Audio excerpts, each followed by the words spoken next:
Coming up, a former Bellefonte track star's journey back to the lanes after a life-changing injury. Plus, the State College boys lacrosse team continues their strong season. And a preview of the first blue-white practice with new head coach Matt Campbell.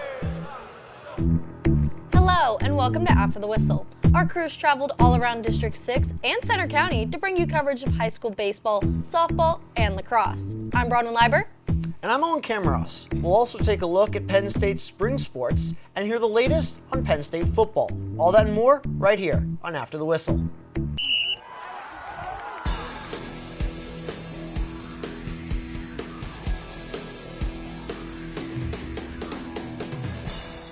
Our game of the week takes us to Community Field where the Little Lions host Mifflin County.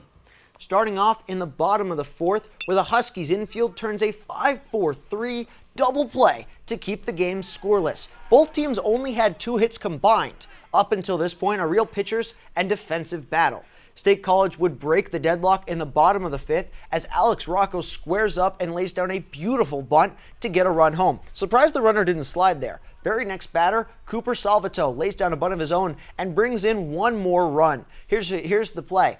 Look at him, turns, squares, lays it down, beautiful bunt. The one thing would be that the Huskies would get a runner trying to advance from second to third to end the inning, but State College got the 2 runs they needed. And that 2-run 5th inning would be all they needed in the game to secure the win with a final score of 2-1. The game was a showcase for both teams' defense and pitching as they look to keep it up going into the playoffs. Our reporter Emily Suplee was at the game. Emily, the Little Lions only allowed 1 run. Who was on the mound? Yeah, the State College Little Lions decided to put a sophomore arm on the mound. Let's take a look. The State College Little Lions came into this game looking to improve their 5-4-1 record against the Mifflin County Huskies' 7-3 record. The game started off slow, not seeing a single hit until the 3rd inning.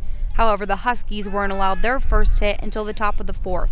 Pitcher Michael Urey was a big factor in keeping Mifflin County contained. Yeah, big ass of Michael Urey on the mound as a sophomore. We didn't really expect that many innings or pitches, but whatever, when he's feeling good, throwing strikes, working real hard, and the defense is working, we're going to let him go as far as we can. Urey threw 92 pitches and threw 6 1/3 innings. You know, threw a lot of strikes, little to no walks, and yeah, that's just about it. I felt like I did pretty good. This was the first time Urey pitched against Mifflin County this year. The last time these two teams met, Mifflin County would win 2-1. They would then go on to become number 2 in the conference and go on a 5-game winning streak. So the State College Little Lions knew that this would not be an easy win. However, they managed to flip the script and hold Mifflin County to only 1 run. The Little Lions finally got their first 2 runs in the 5th inning after a strong defensive stand. I started off a little rocky, kind of battled through, got the pitch I wanted to hit it off the wall for a balk. Unfortunately, had to come back, got a good bunt down, scored our first run, got the momentum started. Coach Fravel says the Little Lions look to keep building off of this momentum and control the game on the defensive end throughout the rest of the season. The Little Lions pulled out a win this week and are looking for another against Chambersburg right now as we speak. Back to you guys at the desk. On Monday, the Bellefonte Red Raiders traveled to Penns Valley to take on a Rams team that has lost 7 games in a row. Rams were getting started for the first pitch as they warmed up, but by the time we got to the top of the first, Oliver Thornburg shot one through the left side of the infield, bringing in a couple of runs to give the Red Raiders an early 2-0 lead as they brought it home there. Then moving on to the top of the second, now 5-0, you're going to see Bellefonte, and it's Thornburg again. But this time he knocks one up in the middle, allowing to score and extending the lead to 6-0 for the team. Moving into the top of the third, Bellefonte is now up 8-0, just keeping it going. And here's a shot to the right, but a nice running grab made by Rylan Algaretto to end the inning. Bellefonte would keep their foot on the gas, scoring 5 more runs over the next 2 innings to force the mercy rule and take this one 13-0. With the win, Bellefonte moves to 10-3 and will play St. Mary's next Monday. While the loss drops the Rams to 1-10, their next game is on the road at Juniata on Saturday. Switching from the diamond to the track, our reporter Jake Radovich has the story on a former Bellefonte athlete who has overcome the unthinkable. Thanks, Owen. Zane Hummel is a young athlete with an inspiring story. Hummel is a former Bellefonte track and field athlete. During his time at Bellefonte, he racked up numerous medals and school records. His accomplishments in high school led him to pursue a track and field career at Penn State. But in an instant, Hummel's life would change forever. A motorcycle accident the summer before his freshman year forced doctors to amputate his leg. He thought this would be the end for his athletic career, but that wouldn't be the case. Hummel's high school coach rehabilitated him after the accident. An opportunity popped up that allowed Hummel to continue his track and field career on the Penn State Adaptive Athletics team. Despite hardships, Hummel keeps working to get back to the level he was once at and beyond. You could sit here and mourn, obviously I mourn it, but just staying happy and focus on what's good in my life still, and again, what I want to get to, and that's what keeps me driving. For the full story on Zane Hummel, you could visit the Belisario Student Media website. Back to you guys at the desk. Thanks, Jake. After the break, we'll take a look at some District 6 softball and lacrosse. But first, here are some scores from around District 6.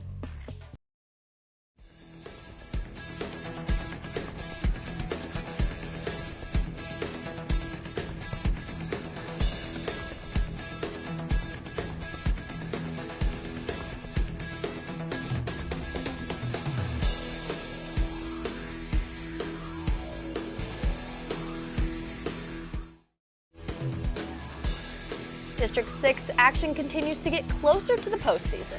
Both softball and lacrosse had some great matchups this week. It's a cold Monday afternoon at O'Leary Fields as the Bellefonte Lady Raiders faced off against the Penns Valley Rams. No score in the first inning. The Lady Raiders scored their first run of the ballgame off a bases-loaded ground ball to center field from Sloan Moore. Barely squeaks through and gets the runners home. Bellefonte, they were active on the base paths. Abby Hare scored this run following a missed throw to third base on the attempted pickoff on the steal. Penns Valley, though, as you can see, they weren't going to let Bellefonte completely shut them out, with Taylor Homan getting the home on this ground ball. With the first baseman, she elected to tag the runner instead. Bellefonte had the last laugh, though, as Adrian Masolo gets the home on this Abby Hare single to left field. Hare was everywhere for the team today. Bellefonte was able to keep Penns Valley from scoring again, beating the Rams with a final score of 6-1. With the win, Bellefonte advances to 5-7. They hope to make that 6-7 against Bishop Carroll tonight. Penns Valley drops to 1-8, and they will play Westmont Hilltop this Friday. It was Teacher Appreciation Night for State High Boys Lacrosse last night. Sophomore Angus Kimball had an impressive night for all the teachers in attendance, scoring this goal unassisted to put the Little Lions up 5-0 in the first. State High was on a fast break as Charlie Drido gets it and assists Nick Kononuk in catching Mifflin County off guard to go up 9-0 before the end of the first. To start off the second, you're going to see Nathan Simpson faces the offense alone before dropping the ball off to teammate Ladrido, and there you're going to hand it off back like we were just saying as he cuts to the middle and grabs it for another one, bringing the Little Lions up 12-0 as State High holds onto that lead. They would then go up 16-0 as the Little Lions continued their dominance overall, and the Little Lions continued to move the ball until freshman Hugh McLaren snuck into the middle to grab the goal. Kimball finished off the third quarter with this goal, completely storming the Mifflin County goalie. The Little Lions would go on to defeat Mifflin County 21-0 Wow. in complete dominance. You said it. That's a rough one. Yeah, State High will face Carlisle at 6 p.m. tomorrow, and Mifflin County will face Chambersburg at 5:30 on Thursday to follow that. The Bellefonte Red Raiders hosted the Mifflinsburg Wildcats this weekend and dominated from start to finish. We start off in the first quarter. Mifflinburg's Cohen Barkowski starts off with the ball and passes it back to Liam Schneider and then over to Gordon Mook on the right, who intercepts that pass, who attempts to pass it, to Bellefonte's Owen Petinta, who then gets denied. He drops the ball for the Red Raiders to pick up. Petina takes the ball all the way back to the other side, and he attempts to go for goal, but it hits the post. Gunther Cole picks it up again and passes it over to Nate Chirinka, who ultimately slaps the ball into the back of the net.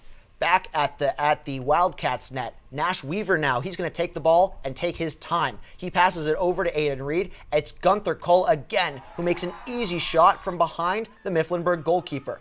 Brennan Huntsinger with the ball. He makes it look too easy and passes the Wildcats defense at ease and powers a shot right into the net. The Red Raiders would win 14-1 against Mifflinburg. Bellefonte gets ready to travel and gets ready to go to Dallas against the Dallas School District on Friday. Coming up, Matt Campbell is set to host the first blue-white practice with the new Nittany Lion roster. But first, here are some scores from, here are some upcoming District 6 games.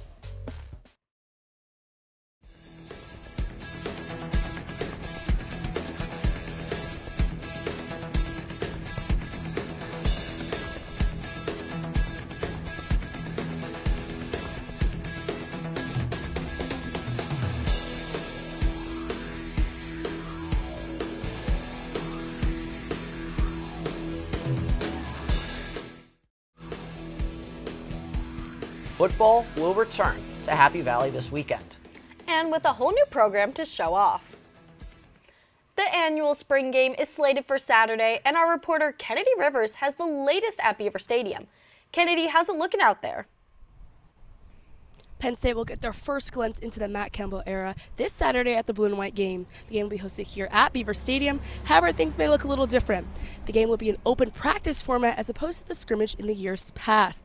There'll be plenty of activities throughout the weekend, like autograph signing, the kids' combine, and the block party for fans to enjoy. We'll also get a glimpse at the new team dynamic and the chemistry that the team has. With 24 former Iowa State players, we're looking to see how Rocco Beck does at that quarterback position. Additionally, fans are looking to see some of their favorite teammates like Tony Rojas, Cam Wallace, and Zion Tracy return back to the Penn State field. The doors open at the stadium at 11 a.m. and at 1 p.m. the game will begin. Reporting live for After the Whistle, I'm Kennedy Rivers. Back to you guys in the studio. As the volleyball regular season comes to a close, George Mason traveled to take on Penn State with an EIVA title on the line. Penn State started off set one hot. After this, Gage Gabriel's slam puts them over the Patriots 21-12. Got up, got the ball down, exactly what you needed in that situation. Power. Yeah, he has a ton of power. In set two, it's Robert Evangelista making an incredible dig. And it's not football season, but Matthew Luoma runs into a wall of Patriots. All of them getting up for that block. Now, fifth and final set. Sean Harvey looking to end the match and can't get it the first time, but they shouldn't have let him have another shot. Harvey finished with 20 kills. That's right, 20. Penn State would go on to win 3-2. The win makes the Nittany Lions EIVA regular season champs. The Nittany Lions faced off against George Mason again on Saturday. After clinching the EIVA tournament, the festivities weren't done in Rec Hall. Being the last regular season home game, that after the last game, they set their senior day ceremony on commencement, honoring 4 of their incredible seniors, appreciating everything they did for the Penn State community. The final play of the second set, George Mason's serve was no good, giving the Nittany Lions a win, ending 25-13. Michael Schwob receives the ball, passes it to the libero, and Ryan Merck, who lobs it to Tristan Hassel, who gets the kill, ultimately putting that ball onto the court. A quick hit to George Mason, who keeps the ball in play over Sean Harvey, who passes it over to number 10, Michael Schwob. Gage Gabriel then fakes the hit, and it's Harvey with the pop. His teammates were so proud that they celebrated on the court afterwards. The Nittany Lions won 3-2 in a nail-biter for the 4th straight game. With the win, the Nittany Lions went undefeated in conference play as Penn State will host the EIVA tournament, and that will start today. Penn State women's volleyball has begun their spring season and looked dominant again versus Maryland on Sunday. The Nittany Lions came into the first set strong with libero Ava Faldutto digging this ball out to setter Alexis Stuckey, who sets up Kennedy Martin for the kill. The first set was Penn State's strongest, winning 25-10, with this service error ending the set. Set number 2 was a little more back and forth between the opponents, but this diving save by Jocelyn Nathan allows for Stuckey to set up Haley Bergdorf, who lays it just behind the Maryland back row. The Nittany Lions ended the third set with 10 more kills than the Terrapins had. And that strength coming from the net continued into the third set. Finley Kristinkowiak, a sophomore, had 4 kills, including this one right here. Penn State was up 24-17 going into set point. Nathan flew in to save the ball, and Stuckey set up Whitney Lostein, who ends the final set. The Nittany Lions swept Maryland 3-0. That was the final game of spring play, and the Nittany Lions will be back for the NCAA season in the fall. Penn State softball hosted St. Francis University in the 50th and possibly final meeting between the two programs.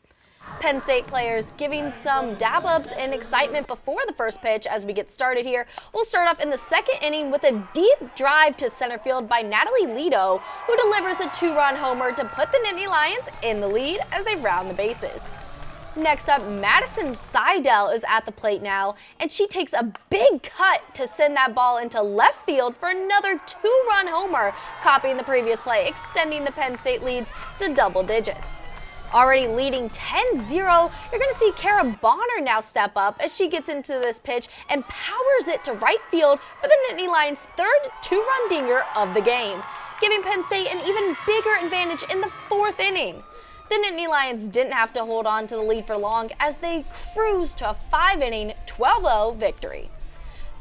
Penn State improves to 29-17 on the campaign, while the Red Flash falls to 4-37-1 in their final Division I season.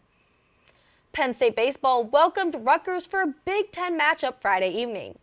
The Nittany Lions started strong with this hit by Jaden Davis, but they couldn't capitalize in the bottom of the 1st inning, so even though it was a great hit and he got on base, it would not turn into anything. With 2 teammates on base, Matt Chattel bunts it for a run to first, and an off-the-mark throw past the first baseman sends Jack Sweeney running home and back to the Rutgers dugout to celebrate with his teammates. Rutgers Chattel wasn't done putting the Scarlet Knights on the board, though, as his next hit was gone over the wall to the disappointment of the Penn State outfielders, as Chattel rounded the bases and eventually brought it home. Sweeney followed in Chattel's footsteps, sending the ball straight over the heads of the Nittany Lion outfield and past the wall once more to put the Rutgers up 3-1.